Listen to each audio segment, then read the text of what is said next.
అందుచేతను మీరు ఆపద్దినమందు వారిని ఎదిరించుటకు సమస్తమును నెరవేర్చిన వారై నిలవబడుటకును శక్తివంతులగునట్లు దేవుడిచ్చు సర్వాంగ కవచమును ధరించుకునుడి.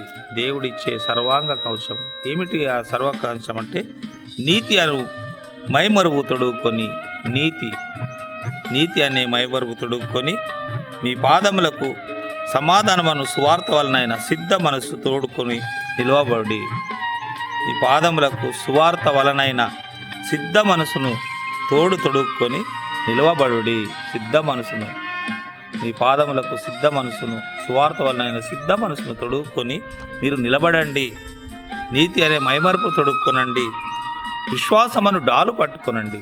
యుద్ధానికి వెళ్తే మనకు డాలు కావాలి, ఆ డాలు అడ్డగిస్తుంది. మరి విశ్వాసం మనలో ఉన్నట్టయితే మరి అవిశ్వాసాన్ని అడ్డగిస్తుంది. కాబట్టి విశ్వాసం అనే డాలును మీరు పట్టుకుని దానితో మీరు దుష్టుని అగ్ని బాణములను నెటి ఆర్పుటకు శక్తిమంతులకు. ఆ డాలు అన్ని దుష్టుడు సైతాను యొక్క అగ్ని బాణాలన్నిటిని ఆర్పుటకు మీరు శక్తిమంతులగుతారు. మరియు రక్షణయను శిరస్త్రాణమును దేవుని వాక్యమును ఆత్మ ఖడ్గమును ధరించుకోండి. రక్షణ అనే శిరస్త్రాణము హెల్మెట్. ఈ రక్షణ అనే శిరస్త్రాణమును మీరు ధరించుకొని దేవుని వాక్యం అనే ఆత్మ ఖడ్గమును ధరించుకొనుడి. దేవుని వాక్యమే మన ఆత్మలకు ఖడ్గము. మనలను సిద్ధపరిచిన వాడు దేవుడే. మరియు ఆయన తన ఆత్మను సంచకరువును మనకు అనుగ్రహించి ఉన్నాడు. తన ఆత్మ అనే సంచకరువును దేవుడు మనకు అనుగ్రహించుకున్నాడు.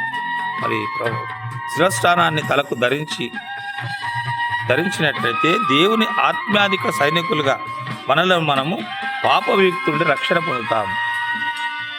ఈ శిరస్త్రాణాన్ని మనము ధరించినట్లయితే దేవుని ఆధ్యాత్మిక సైనికులుగా, దేవుని ఆత్మాధిక సైనికులుగా మనసులను పాప విముక్తి నుంచి మనం రక్షణ పొందుతున్నాం. మరి రక్షణ కలిగిన వారమై మనం ఉండాలి. రక్షణ పొందిన వారమై మనం ఉండాలి. రక్షణ అనే శిరస్త్రాణాన్ని మనం ధరించాలి. అప్పుడే మనకు పాపము నుంచి విముక్తి కలుగుతుంది.